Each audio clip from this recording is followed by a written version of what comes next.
The polished marble floors of the courthouse reflected the smug grin on Richard Hawthorne's face. On his arm wasn't his wife of 22 years, but his much younger mistress Candace, dressed in a crimson suit that screamed for attention. To him this day was a formality, the final nail in the coffin of a marriage he'd long since discarded. He was the king of his empire, a titan of industry, and he was about to swat away his quiet, unassuming wife with a pittance. He believed he held all the cards, every deed, every stock certificate, every offshore account. What he didn't know was that while he was building an empire in his name, his wife was building a fortress in hers. He walked into that courtroom a king, but he would crawl out a pauper stripped of everything but the cheap suit on his back. The Hawthorne estate in Oak Creek Preserve was less a home and more a monument to Richard's success. It was a sprawling mansion of cold stone and vast panes of glass that overlooked manicured lawns rolling down to a private lake. It was a place designed to be photographed for magazines, not to be lived in. And for Samantha Hawthorne, it had been a gilded cage for over 2 decades. The silence within its walls was a living entity, thick and suffocating, broken only by the distant hum of the pool filtration system, or the quiet footsteps of the hired staff who moved through the halls like ghosts. Richard Hawthorne was a man forged in the crucible of ruthless ambition. He had built his real estate development empire. Hawthorne Holdings, from the ground up, crushing competitors and bending regulations with a potent combination of charisma and intimidation. He saw the world as a collection of assets to be acquired and people to be managed. His wife Samantha had long ago been relegated to the category of a decorative, low-maintenance asset. She ran the home, organized the charity galas that burnished his public image, and raised their 2 children who were now grown and gone off building lives of their own. In the early years there was warmth. There were shared dreams whispered in a small apartment that always smelled of freshly brewed coffee. But as the square footage of their homes grew, the space between them widened into a chasm. Richard's success became his only identity, and Samantha became a spectator to his life rather than a participant. His indiscretions started as whispers, then became brazen. The current one, Candace Albright, was the most flagrant of all. She was a marketing assistant from his firm, 20 years his junior, with a rapacious appetite for the lifestyle Richard could provide. He didn't even bother to hide it. He'd bring her to company events, her laughter echoing a little too loudly, her hand resting a little too long on his arm. Tonight was no different. Richard arrived home just after 10. The scent of Candace's cloying floral perfume preceded him into the grand foyer. Samantha was in the library, a book open but unread in her lap. She looked up as he entered, her expression unreadable. She was still a handsome woman with calm grey eyes and a quiet dignity that seemed to irritate him lately. "You're home," she said, her voice even. It was not a question. Had to close the Henderson deal. Went late, he lied, loosening a tie that was already perfectly knotted. The lie was so worn and familiar, it was almost comfortable. "I see." Samantha closed her book, the soft snap echoing in the cavernous room. "There's a cold plate in the refrigerator if you're hungry." Not hungry. He walked to the bar cart, a magnificent piece of polished mahogany, and poured himself 2 fingers of scotch. He swirled the amber liquid, the ice clinking like a tiny, mournful bell. "We need to talk, Sam." Samantha's hands remained perfectly still in her lap. She had been waiting for this conversation for months, perhaps even years. She had seen it in the way he stopped looking at her, the way his phone was always angled away, the way his courtesies became liabilities he was eager to shed. All right, Richard. Let's talk. He took a large swallow of his drink, the alcohol fortifying his resolve. This isn't working anymore. It hasn't been for a long time. We're just two people living in the same house. The kids are gone. We have nothing in common. Each word was a carefully rehearsed blow, designed to sound reasonable, inevitable. He was framing it as a mutual failing, a gentle drifting apart, when in reality it was a brutal, one-sided abandonment. I want a divorce, he stated, finally getting to the point. He watched her for a reaction, tears, anger, pleading. He was prepared for all of it. He received none. Samantha simply nodded slowly. I see. Her calmness unnerved him. It wasn't the reaction of a victim. It's for the best. He pressed on, a little louder now. I'll be fair, of course. I've already spoken to my lawyer, Barry Gorman. He's drawn up a proposal. You'll be very comfortable. The condo in the city, a generous allowance. You won't have to worry about a thing. A thing, she thought. As if her entire life, the two children she raised, the home she managed, the social network she built, that he so often leveraged, was a mere thing to be paid off and dismissed. Your lawyer, she asked, her voice still impossibly serene. Yes, Gorman is the best. He handles everything for the company. It'll be clean, quick. No need to drag things through the mud. He finished his scotch and set the glass down with a definitive thud. He'll have the papers sent over to you tomorrow. He stood there expecting a response, an argument.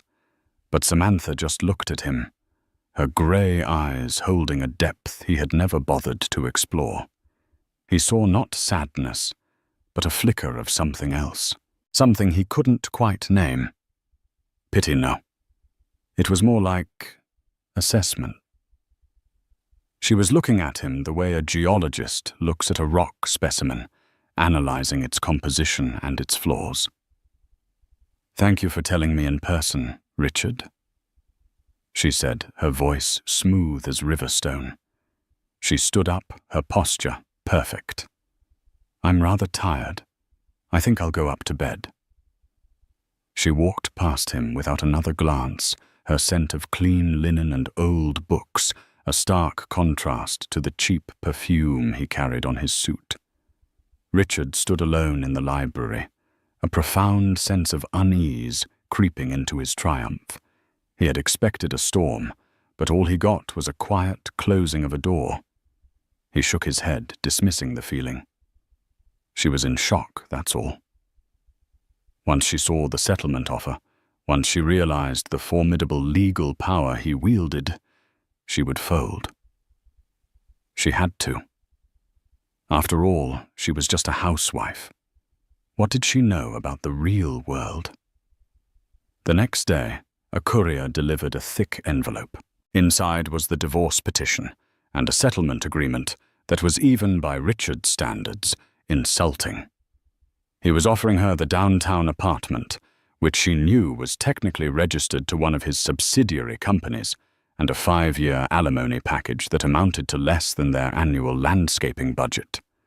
Everything else, the mansion, the vacation homes, the art collection, the stocks, and the entirety of Hawthorne Holdings, was listed as his sole and separate property. Samantha read the document twice, not with panic, but with a cold, methodical focus. Then she picked up her phone and made a call. "Hello, Mr. Finch," she said, her voice clear and steady. "It's Samantha Hawthorne. Richard has made his first move. It's exactly as we predicted. The offices of Gorman, Steele & Associates were the epitome of corporate intimidation. Dark wood paneling, leather-bound books that looked as if they'd never been opened, and a view of the city's financial district that screamed power and influence. Richard Hawthorne sat in a plush leather armchair, exuding an air of bored impatience. His lawyer, Barry Gorman, a portly man with a bulldog's face and a voice like gravel paced in front of the window. "She's not signing, Richard," Gorman grumbled, chewing on the end of an unlit cigar. She rejected the offer, flat out. Didn't even make a counter. Richard scoffed. "It's a tactic. She's trying to scare us into sweetening the pot." "She'll come around." Who did she even hire? Someone from a billboard on the side of a bus. "Worse," Gorman said, stopping his pacing. He picked up a sheet of paper from his massive desk. "She's retained Alistair Finch." The name hung in the air. Richard had never heard of him. And who the hell is Alistair Finch? "Finch is not a billboard lawyer," Gorman said grimly. "He's old school, quiet, meticulous. They call him the gentleman shark. He doesn't advertise because he doesn't have to. He handles divorces for the city's old money, the kind of people who see our entire portfolio as a rounding error.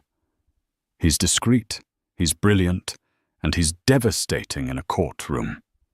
The fact that she has him means this is not going to be the simple signing we hoped for." A flicker of irritation crossed Richard's face, but it was quickly replaced by his usual arrogance. "So he's expensive. It doesn't change the facts, Barry. The assets are in my name. The company is mine. The trusts are Ironclad. I built everything. She was there, sure, but she didn't lay a single brick. A judge will see that. Let this Finch fellow send his letters. We'll bury him in paperwork." The first meeting was set for the following week. At Richard's insistence, it was held at Gorman's office, a home field advantage. Richard arrived a few minutes late. A deliberate power play with Candace waiting for him in the car downstairs. A visible trophy of the new life he was so close to securing. He strode into the conference room, expecting to see Samantha looking lost and overwhelmed. Instead, she was sitting calmly at the far end of the long mahogany table, looking perfectly composed in a simple, well-tailored navy dress. Beside her sat a man who could only be Alistair Finch. He was a tall, slender man in his late 50s, with silver hair, a bespoke suit that probably cost more than Richard's car, and the quiet, unnerving posture of a predator at rest. He stood as Richard entered a gesture of old-world courtesy that felt more like a challenge than a welcome. "Mr. Hawthorne Finch," said his voice a low, cultured baritone. "Alistair Finch. And you know Mrs. Hawthorne." Richard gave a curt nod, avoiding Samantha's eyes, and sat opposite them next to Gorman. The tension in the room was thick enough to taste. Gorman cleared his throat and began laying out their position with blustering confidence. He spoke of Richard's generosity, the fairness of the initial offer, and the futility of a protracted legal battle. He painted Richard as the sole architect of the couple's wealth, and Samantha as a fortunate beneficiary who was now attempting to claim an unearned share. Throughout the entire speech, Finch remained silent, his hands steepled in front of him. He didn't take notes. He didn't fidget. He simply listened, his gaze fixed on Gorman with an unnerving intensity. Samantha beside him was equally still, a portrait of serene composure. When Gorman finally finished, the silence stretched on for a full 10 seconds. "Are you quite finished, Mr. Gorman?" Finch asked softly. Gorman, flustered by the lack of reaction, grunted an affirmation. "Excellent." Finch leaned forward slightly. "My client rejects your offer, not just in its specifics, but in its entire premise." He turned his calm, intelligent eyes towards Richard. "Mr. Hawthorne, you seem to be operating under a significant misapprehension. You believe this is a negotiation about how to divide your assets. We, on the other hand, are here to discuss the logistics of your departure from Mrs. Hawthorne's properties." Richard almost laughed out loud. "Her properties? What are you talking about? I bought that house. I built that company." "Did you?" Finch asked, his tone one of genuine curiosity. "Mr. Gorman, in your initial filing, you provided a schedule of assets. It is, I must say, impressively detailed. However, it seems to be missing a rather crucial document, a post-nuptial agreement signed by both Mr. and Mrs. Hawthorne on June 12, 2011. Gorman froze. His eyes darted towards Richard, a question hanging in the air. Richard's mind went blank. 2011. That was over a decade ago. He had a vague memory of a difficult period. He'd been caught in a entanglement with a young architect on a project in Miami. It had been messy. Samantha had been furious, devastated. He'd done whatever it took to smooth things over to get back to business as usual. There were papers he remembered now. Something about securing her future, proving his commitment. He'd signed them without a second thought, eager to put the whole sordid affair behind him. I don't recall the specifics of any such document," Richard stammered, his bravado beginning to crack. "Allow me to refresh your memory," Finch said, sliding a single crisp document across the polished table. It slid to a halt directly in front of Richard. "My office has already filed a copy with the court. I suggest you and your counsel review it carefully." Gorman snatched the paper. His eyes scanned the first page, then the second. The color drained from his face. He began to sweat, his blustering demeanor deflating like a punctured balloon. "What is it, Barry?" Richard demanded, his voice tight. Gorman didn't answer. He was staring at a clause on page 3, his mouth slightly agape. Finch smiled, a thin, bloodless expression. "We will of course require a full accounting of all expenditures from corporate and joint accounts over the past 24 months. We will also be filing a motion to have Mr. Hawthorne vacate the primary residence in Oak Creek within 30 days, pending the final dissolution. As for a settlement..." Finch paused, letting the weight of his words settle in the silent room. "We believe under the terms of the agreement you so willingly signed, Mr. Hawthorne, that it is you who will be requiring a settlement from my client, not the other way around. We are prepared to be reasonable." Richard stared first at the document in Gorman's trembling hand, then at the placid face of his wife. For the first time he saw not the quiet homemaker he had taken for granted, but a stranger, a cool, calculating opponent who had been waiting patiently for this exact moment. The gilded cage, he was beginning to realize, had not been for her at all. The door had always been open. He was the one who was trapped inside, and he had just handed her the key. The days following the meeting were a blur of frantic activity for Richard and his legal team.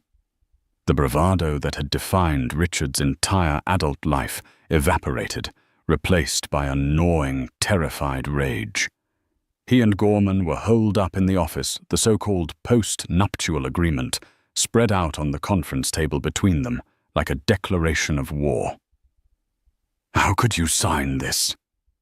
Richard Gorman bellowed, his face red with a mixture of fear and fury. He was terrified of losing his biggest client and the massive fees that came with him. This isn't a post-enup. It's a suicide pact. It's a complete transfer of authority. "I told you I don't remember the details," Richard shot back, pacing the room like a caged animal. "It was 14 years ago. We were rocky. I'd made a mistake, and she said she needed security. Her father had just passed away. She was emotional. She had some family lawyer draw it up. She told me it was just a formality, a way to put her name on things to make her feel like a partner.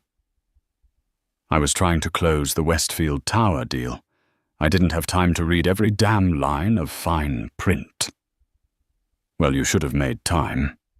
Gorman jabbed a thick finger at the document. This clause here, Article 4, Section B, it's a killer. It states that in the event of a divorce, filing initiated by you predicated on no fault grounds, but accompanied by evidence of marital infidelity, which, by the way, they have full managerial control of all jointly listed assets, and holding corporations reverts to her. Managerial control. Richard. It doesn't just split the assets, it gives her the steering wheel. The full implication was beginning to dawn on Richard, and it was horrifying.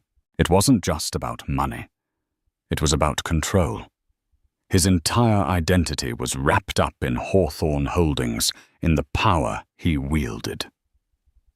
The discovery phase of the divorce began, and it was a brutal, one-sided affair. Alistair Finch's office didn't send a trickle of requests. They opened a fire hose.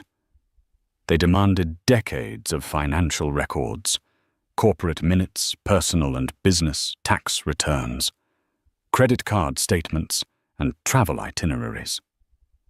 Each request was precise, targeted, and backed by an encyclopedic knowledge of Richard's business structures.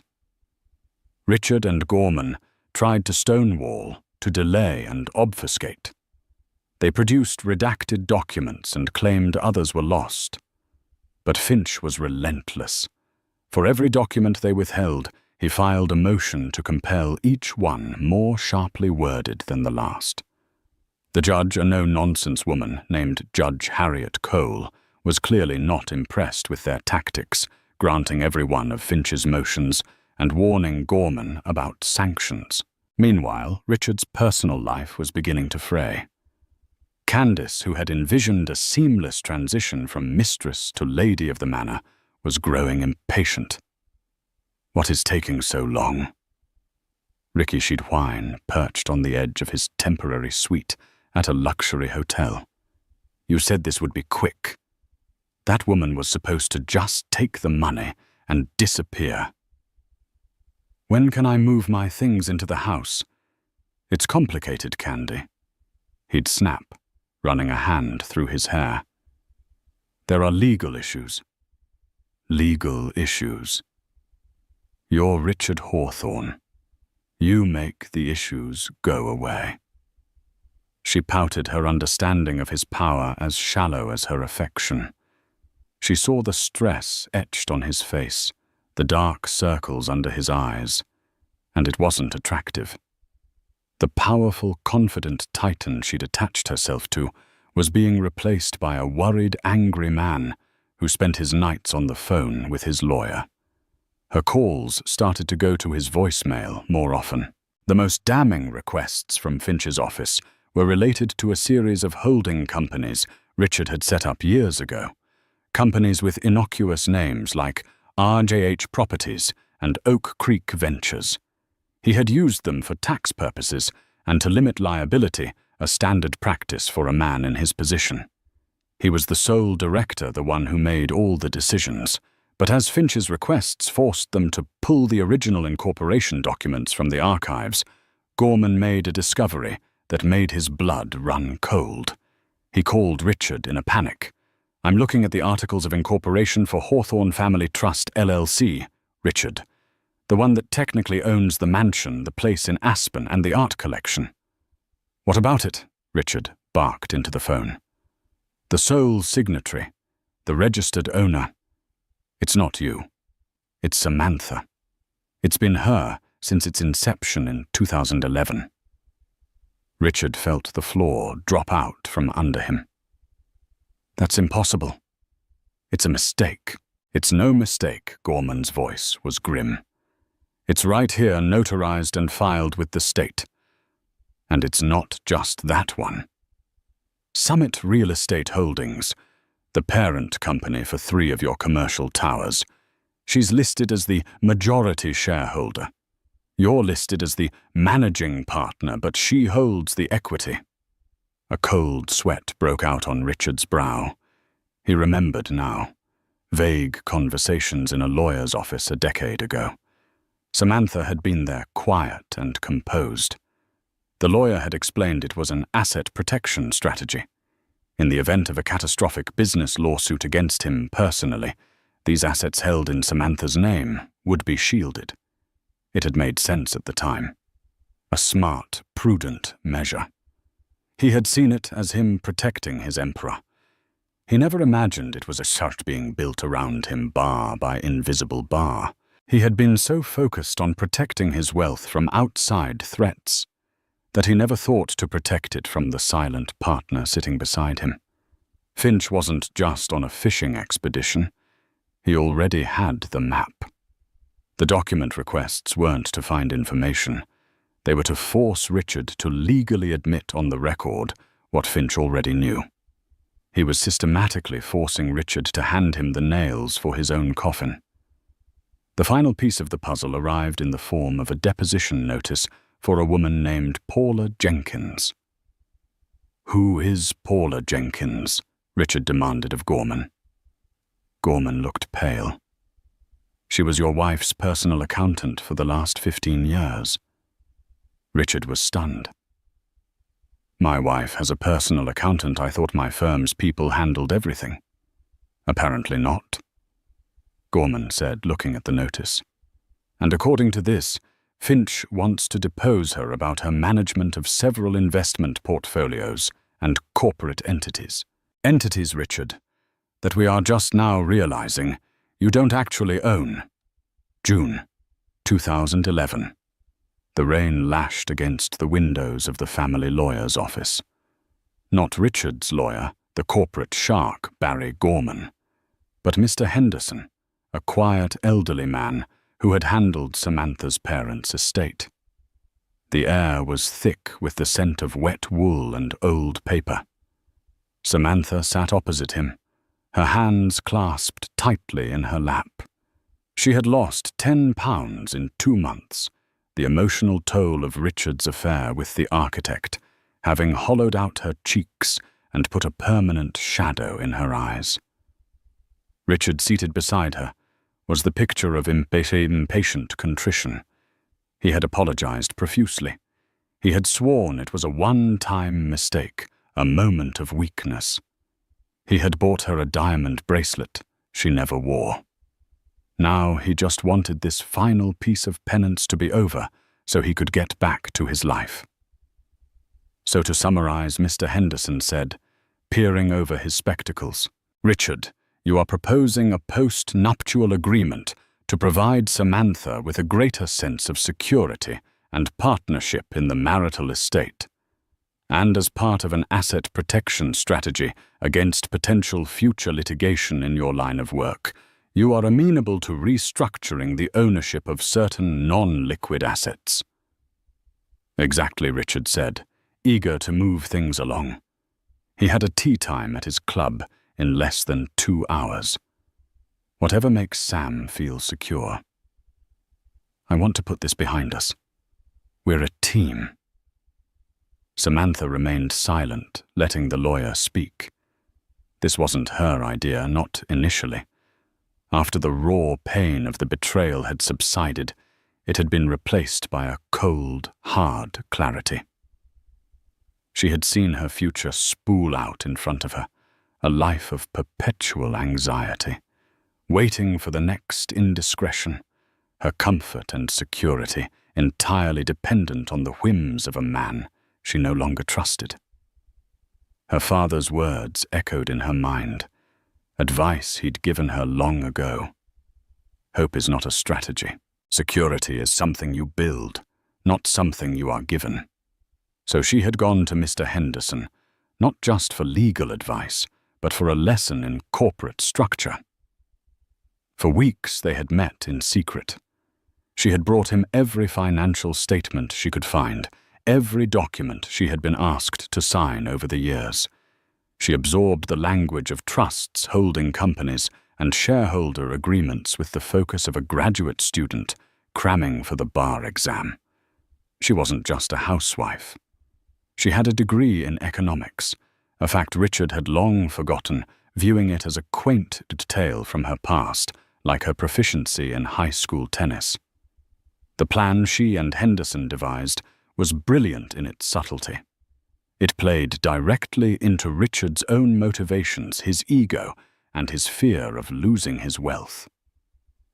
The core of the strategy Richard Henderson explained is to insulate the family's primary assets. The homes, the art, even a significant portion of the real estate portfolio will create a series of limited liability companies and a family trust. By placing these assets into these entities, with Samantha as the primary shareholder or owner, they become shielded from any personal or professional lawsuits aimed at you or Hawthorne Holdings directly. You would, of course, retain operational control as the managing partner. It sounded perfect to Richard. It was his idea amplified. He would still run everything, call all the shots, but his most valuable possessions would be safe. It was like having a secret vault. Then came the post-nuptial agreement itself. Henderson presented it as a companion document, a way to formalize their partnership. This agreement simply states that in the event of a dissolution of the marriage, the assets will be divided equitably. Henderson said, glossing over the intricate clauses he and Samantha had spent a month drafting. And it contains a standard lifestyle clause to ensure Samantha is provided for. Richard barely glanced at the thick document. He saw the words, equitable partnership and asset protection, and they were all music to his ears. He flipped to the last page and reached for his pen. Richard, perhaps you should have Mr. Gorman review this. First, Samantha said, her voice soft. It was a calculated move, the final piece of the trap. By offering him the chance for his own counsel, she was absolving herself of any future claim of manipulation. Richard scoffed, pen hovering over the signature line.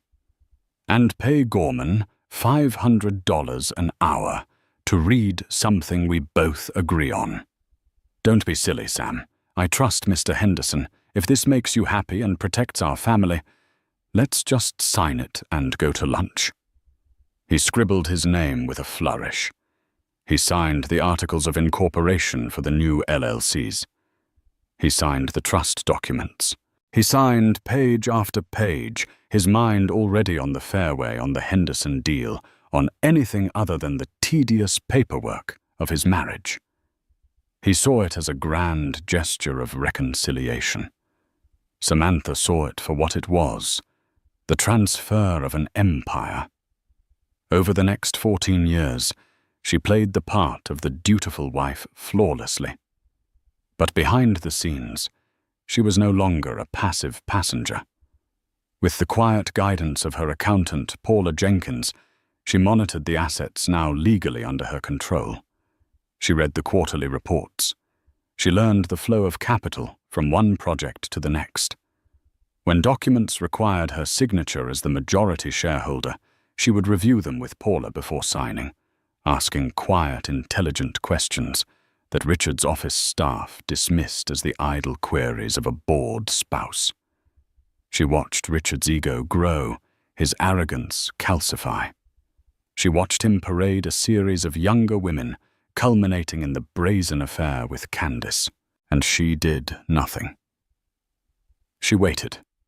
She knew the agreement was her insurance policy, but it had a very specific trigger. The power shift only happened if he was the one to file for divorce. The infidelity clause was the accelerator. He had to be the one to pull the pin on the grenade.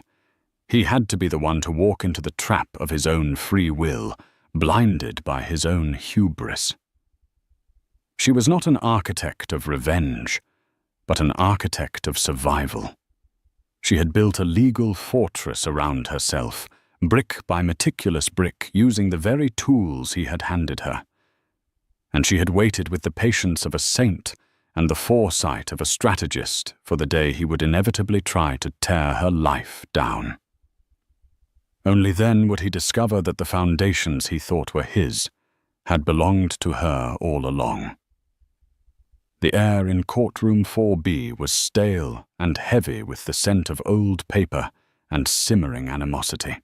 It was a grand, intimidating room, with dark wood paneling and a ceiling so high it seemed to absorb all sound. Richard Hawthorne walked in as if he owned the place. On his arm, in a move of spectacular arrogance, was Candace Albright. She was dressed in a tight white dress, a stark and deliberate contrast to Samantha, who sat at the plaintiff's table in a modest charcoal grey suit. Candace's presence was a calculated insult, a message to Samantha and the world that Richard had already moved on, and this was merely a financial transaction. Richard took his seat next to Barry Gorman, giving Samantha a dismissive glance. He saw the same quiet, composed woman. He refused to believe the legal nightmare Gorman had been describing for weeks. It had to be a bluff, a complex negotiating tactic. Finch was a showman, that's all. When it came down to it, a judge would see the truth.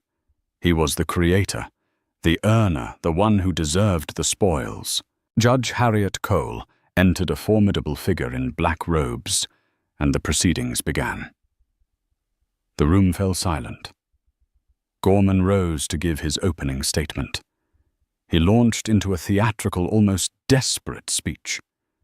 He painted Richard as a visionary, a titan of industry who had single-handedly built a real estate empire from scratch.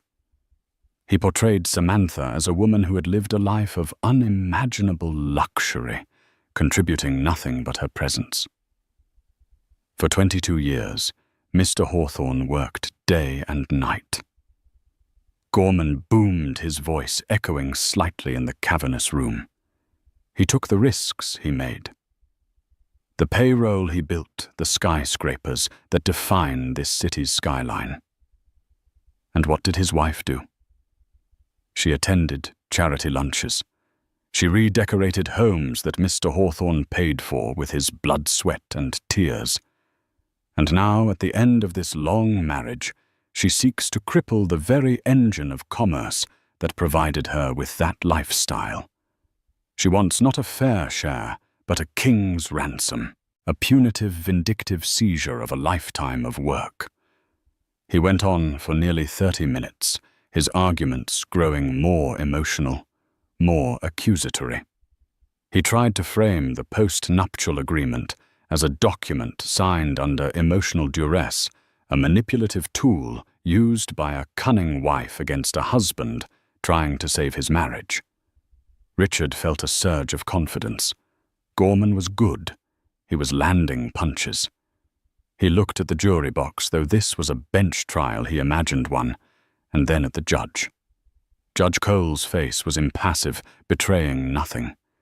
He glanced at Samantha. She hadn't flinched. She sat with her back straight, her gaze fixed on the judge, her expression serene. It was infuriating. When Gorman finally sat down, sweating and triumphant, the judge turned her gaze to the other table. "Mr. Finch, your opening statement." Alistair Finch rose slowly, buttoning his suit jacket. He did not approach the judge's bench or pace the floor. He simply stood beside his table. "Your Honor." He began, his voice calm and conversational, a stark contrast to Gorman's blustering performance. "We are not here today to debate the value of Mr. Hawthorne's work ethic or to denigrate Mrs. Hawthorne's contributions to their marriage. We are not here to engage in melodrama.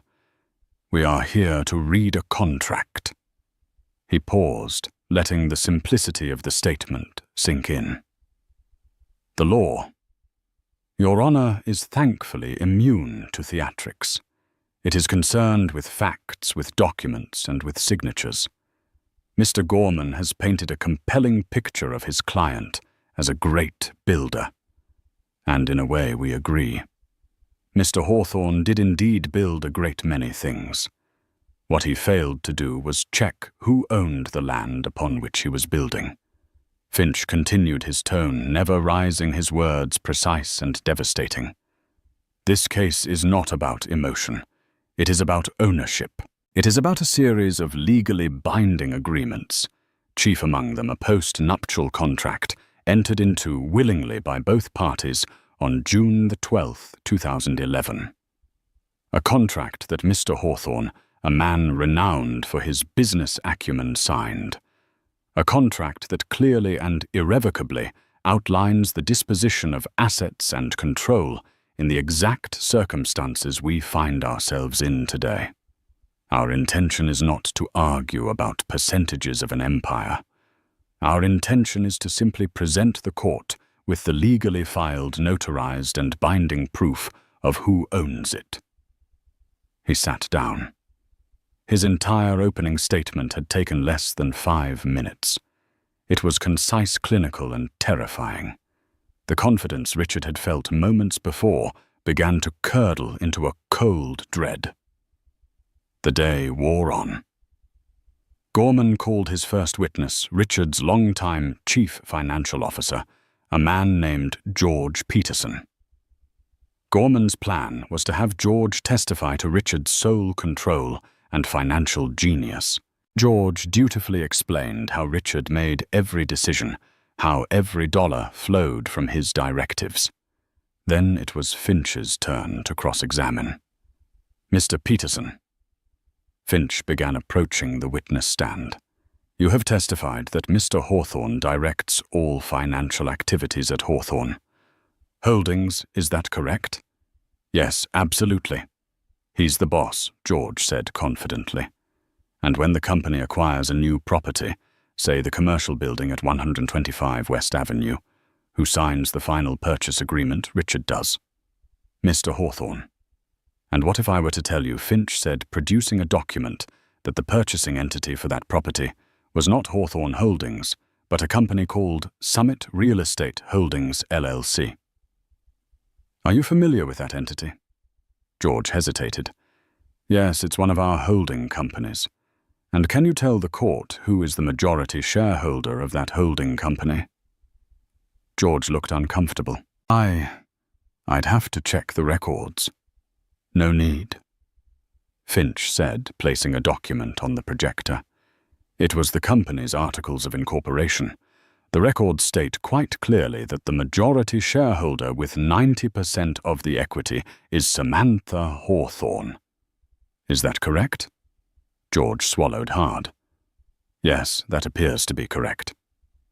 "So Mr. Hawthorne, your boss, was using money generated by his efforts to purchase a building that is now, for all legal intents and purposes, 90% owned by his wife, Gorman, shot to his feet." "Objection, counsel, is mischaracterizing the nature of corporate structures overruled," Judge Cole said, her eyes fixed on the document on the screen. "The witness will answer the question." George squirmed. "Yes, legally speaking." Finch continued relentlessly for the next hour. Document by document, property by property, he showed the same pattern. The Aspen Ski Lodge, owned by a trust in Samantha's name. The art collection purchased through an LLC controlled by Samantha. The stock portfolio held in a joint account with a survivorship clause that, per the post-enup, defaulted to her in the event of a divorce. With each new exhibit, Richard felt another piece of his world crumble. He was shrinking in his chair. He could feel Candace's eyes on him, her expression shifting from adoration to confusion and then to a cold, calculating horror. The king was being revealed as a jester, a man who had worked tirelessly for decades only to enrich the very woman he was now trying to cast aside. The courtroom was no longer a stage for his triumph. It was a slaughterhouse, and he was the one on the hook. The second day of the trial began with a palpable sense of doom hanging over Richard's side of the courtroom. The tide had not just turned, it had become a tsunami. Alistair Finch called his first and only witness.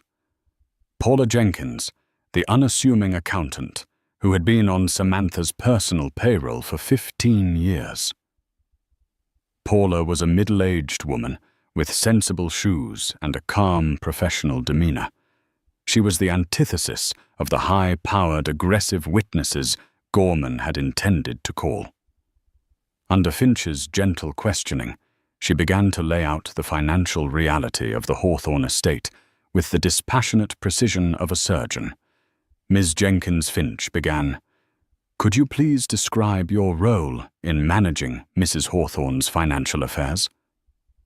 "Certainly," Paula said, her voice clear and confident. "For the last 15 years, I have provided accounting and advisory services to Mrs. Hawthorne. This includes monitoring her personal and corporate assets, ensuring tax compliance, and providing regular reports on the performance of the entities registered in her name. And could you list for the court the primary entities for which you performed these services?" Paula put on her reading glasses and consulted a neat folder. "Of course. There is the Hawthorne Family Trust, LLC, which holds the family residences in Oak Creek and Aspen, as well as the art collection, valued at its last appraisal at approximately $30 million. Then there is Summit Real Estate Holdings, LLC, which is the parent company for 6 commercial properties downtown. And finally, the SH Investment Portfolio, a brokerage account containing a diversified portfolio of stocks and bonds." With every word, Richard felt a fresh wave of nausea. He had thought his own CFO knew everything. But this woman, this complete stranger, was describing the heart of his empire as if it were her client's personal property, because he was beginning to understand with sickening certainty it was. "And these entities," Ms. Jenkins Finch continued, "were they actively managed, or were they simply passive repositories for assets?" "Oh, they were very actively managed," Paula said. "Mrs. Hawthorne and I had quarterly review meetings. She reviewed every major transaction.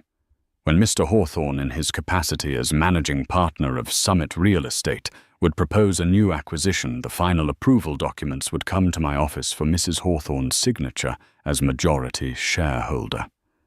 She always read them thoroughly." Gorman looked as if he was going to be sick. This quiet, polite woman was methodically dismantling his entire case. His portrayal of Samantha as an uninvolved, clueless spouse was being shredded. But Finch wasn't finished. He saved the masterstroke for last. "Your Honor," Finch said, addressing Judge Cole, "at this time I would like to call the court's attention to Exhibit D, the post-nuptial agreement signed by both parties." He projected the document onto the large screens in the courtroom. He highlighted Article 4, Section B, the clause Gorman had called a killer. "As the court can see," Finch announced, his voice resonating with quiet authority, "this clause is triggered by one event, a divorce petition filed by Mr. Hawthorne. Upon that filing, full and unrestricted control of all entities where Mrs. Hawthorne is the designated owner or majority shareholder is to be executed by her immediately and irrevocably.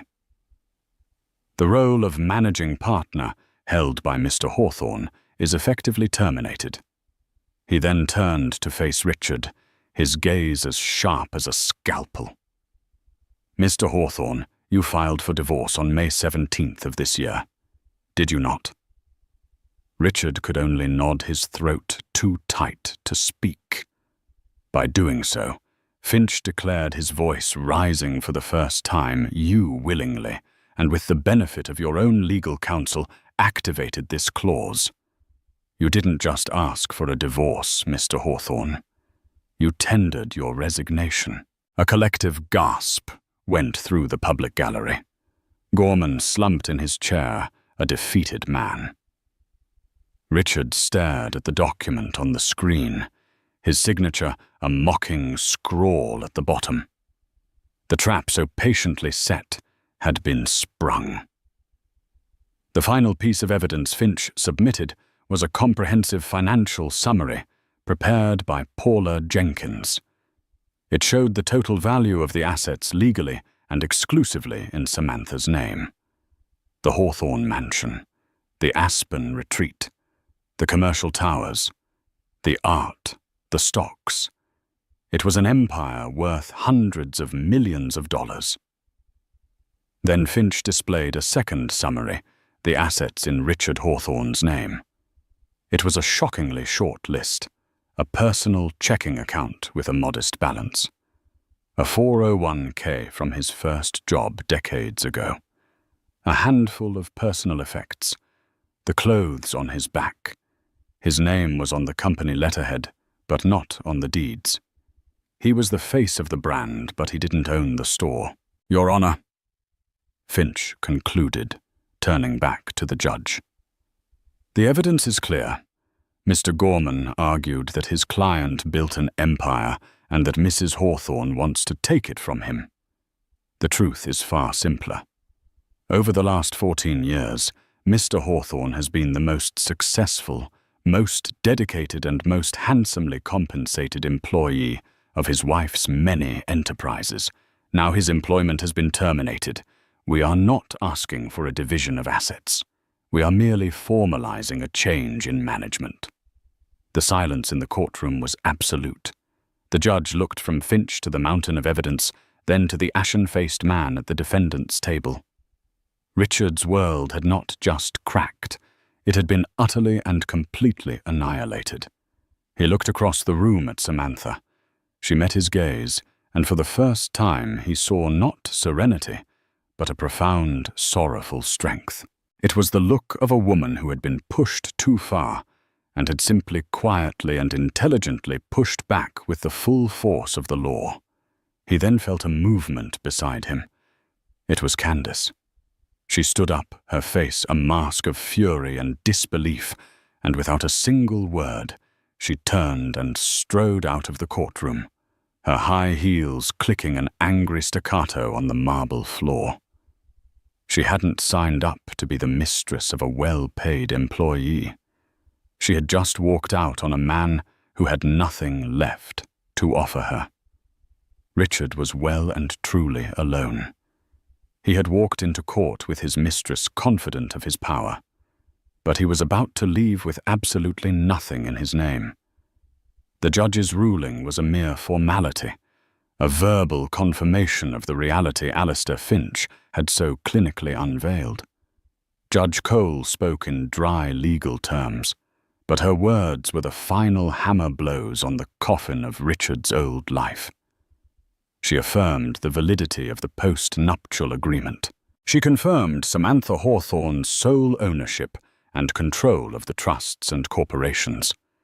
She ordered Richard to vacate the Oak Creek property within 7 days.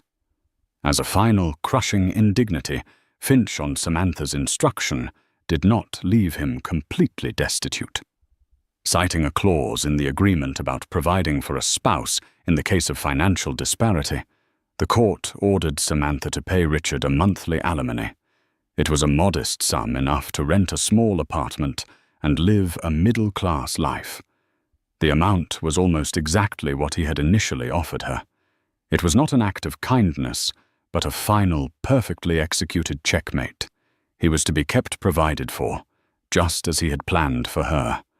Richard sat motionless as the courtroom emptied. Gorman patted him awkwardly on the shoulder and mumbled something about an appeal, but they both knew it was hopeless. There was nothing to appeal. The contracts were ironclad, the signatures his own. He was a victim of his own arrogance. He walked out of the courthouse alone. The bright afternoon sun felt harsh and alien. The city he had once viewed as his kingdom now seemed like a foreign land. He saw Candace's car peel away from the curb down the street, not even bothering to wait for him. His phone buzzed. It was his CFO, George. He ignored it. It buzzed again. His office. He ignored that too. They weren't his calls to take anymore. He was no longer Richard Hawthorne the Titan. He was just Richard Hawthorne, a man with a single suitcase and a court-ordered allowance paid by his ex-wife. A week later, 2 women sat at a sun-drenched table in a small cafe downtown. One was Samantha Hawthorne. She wore a simple linen dress and looked 10 years younger. The stress that had lived on her face for years had vanished, replaced by a quiet, confident calm. Across from her sat her old friend, Brenda Walsh. "I still can't believe it," Brenda said, shaking her head in amazement as she stirred her latte.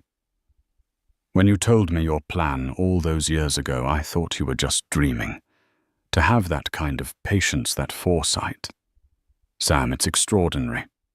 Samantha smiled, a genuine, warm smile that reached her eyes. "It wasn't about revenge, Brenda. Not really. It was about respect. He had stopped respecting me as a partner, as a person. He saw me as a piece of furniture in a house he owned. I had to remind him that you should never underestimate the furniture. Sometimes it's holding up the whole house." "So what now?" Brenda asked. "Are you going to run the company? Sell it all off and travel the world?" Samantha took a sip of her tea, considering the question. "For so long, my life was defined by Richard. First by loving him, then by surviving him. Now, it's mine. I think I'll start by redefining Hawthorne Holdings. More sustainable projects, better community engagement. Paula Jenkins is helping me put together a new board. I spent 20 years helping build that company from the sidelines. I think I'd like to see what I can do from the driver's seat." Her phone buzzed. It was a message from her son. "Heard the news. So proud of you, Mom. Call you tonight." A single tear traced a path down her cheek, but it was a tear of release, not of sorrow. Miles away, Richard Hawthorne stood in the doorway of a generic one-bedroom apartment in a faceless suburban complex. The walls were beige, the carpet was thin, and the view from the window was of a parking lot. He had a few boxes of clothes and personal effects. He looked around the empty space, a hollow ache in his chest. For years he had been obsessed with his name, with the legacy of Hawthorne. He had wanted it emblazoned on buildings, on letterheads, on the lips of the powerful. Now his name meant nothing. It was just a word on the lease for an apartment paid for by the woman he had so profoundly underestimated. He had gained the world, and in his carelessness had signed it all away, leaving him with nothing but the bitter echo of his own pride. The silence in this small, empty room was different from the silence in the mansion. That was the silence of emptiness. This was the silence of absence, the sound of a life that had been completely and irrevocably erased. The story of Richard and Samantha Hawthorne is a powerful reminder that true strength isn't always loud and aggressive. Sometimes it's quiet, patient, and incredibly intelligent. Richard saw his wife as an accessory to his success, forgetting she was the silent partner holding the very deeds to his kingdom.